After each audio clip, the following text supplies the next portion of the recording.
సమాలోచనకు స్వాగతం. జీవిత సాఫల్యం అంటూ ఉంటారు. సాఫల్యం ఏంటి, సార్థకత ఏమిటి? అది మన ఆలోచనలు బట్టి ఉంటుంది. నిజానికి సంతోషంగా జీవించి ఇతరులకు సంతోషాన్ని పంచగలిగితే అదే జీవిత సాఫల్యం. ఎవరో మనకు అవార్డులు రివార్డులు ఇవ్వాల్సిన పని లేదు. మన జీవితం మనం సంతోషంగా ఎలా జీవించాలి, అది ఒక ముఖ్యమైన పాయింట్. మామూలుగా సగం జీవితం మంది ఉరుకుల పరుగులతోనే సరిపోతుంది. చిన్నప్పుడు స్కూళ్ళు, కాలేజీలు, ఉద్యోగాలు వచ్చే వరకు అదొక ప్రహసనం. ఉద్యోగం వచ్చి పెళ్ళయిన తర్వాత మళ్ళీ పిల్లలు, వాళ్ళ స్కూళ్ళు, వాళ్ళ కాలేజీలు, వాళ్ళ పెళ్ళిళ్ళు. సో ఇక్కడికి ఇంకొక ప్రహసనం. అంటే సగం జీవితం మనకి ఉరుకుల పరుగులతోనే అయిపోతుంది. ఒకటి మనం చదువుకోవడంలో, ఇంకోటి పిల్లల్ని చదివించటం, వాళ్ళని వృద్ధిలోకి తెచ్చి మన బాధ్యత తీర్చుకోవడంలో. ఇక ఆ తర్వాతే అసలు జీవితం ప్రారంభమవుతుంది.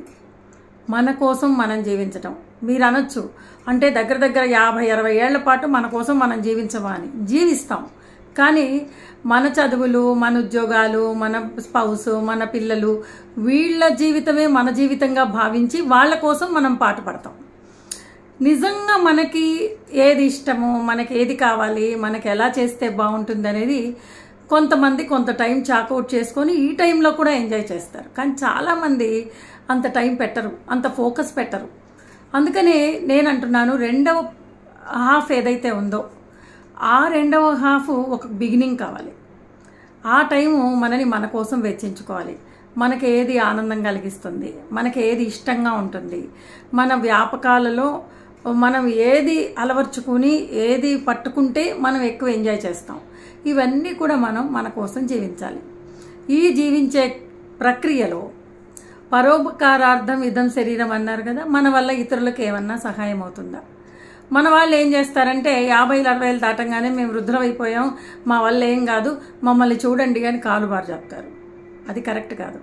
ఎందుకంటే ఈ మెడికల్ సైన్స్ డెవలప్ అయిన దృష్ట్యా మన లాంగివిటీ చాలా పెరిగింది. వెనకటి రోజుల్లాగా కాదు. ఇప్పుడు మనకి లాంగివిటీ ఎంత పెరిగిందంటే 80s టచ్ చేస్తున్నాం. అంటే ఏంటి, ఒక 20 ఏళ్ల పాటు మనం రిటైర్ అయినా కూడా జీవిస్తాం. ఆ పరిస్థితిలో, ఆ నేపథ్యంలో రిటైర్ అవుతూనే ఎవరో ఒకరి మీద ఆధారపడతామా? అది చాలా తప్పు. మనకిది సెకండ్ లైఫ్. ఈ లైఫ్ని మనం ఎంత హ్యాపీగా, హెల్దీగా జీవించాలి అనేది ప్లాన్ చేసుకోవాలి. అలా ప్లాన్ చేసుకొని భార్యాభర్తలు ఇద్దరూ వాళ్ళకి నచ్చిన రీతిలో వాళ్ళ ఆరోగ్యాన్ని కాపాడుకుంటూ అటు స్పిరిచువల్గా, ఇటు కల్చరల్గా, సోషల్గా, ఎమోషనల్గా హెల్దీగా ఉండడానికి ప్రయత్నించాలి. ఈ ప్రయత్నమే మన జీవిత సాఫల్యానికి దారితీస్తుంది. కాబట్టి ఎవరో అవార్డులు ఇవ్వాలి, రివార్డులు ఇవ్వాలి కాదు, మనకు మనమే ఇచ్చుకోవాలి. Yes, I'm leading a successful life. నేను చాలా మంచి జీవితాన్ని జీవిస్తున్నాను, నా వల్ల ఇతరులకు ఇబ్బంది లేదు, ఇంకా ఏదన్నా అవసరం ఉంటే వాళ్ళకి నేను సహాయపడుతున్నాను. ఈ విధంగా మనకి మనం సహాయపడుతూ, మన పిల్లలకు సహాయపడుతూ, ఇరుగు పొరుగుకు సహాయపడుతూ, సమాజానికి ఉపయోగపడే పనులు చేస్తూ జీవించటమే జీవిత పరమార్థం. అది గుర్తుపెట్టుకుంటే చాలు. By for now.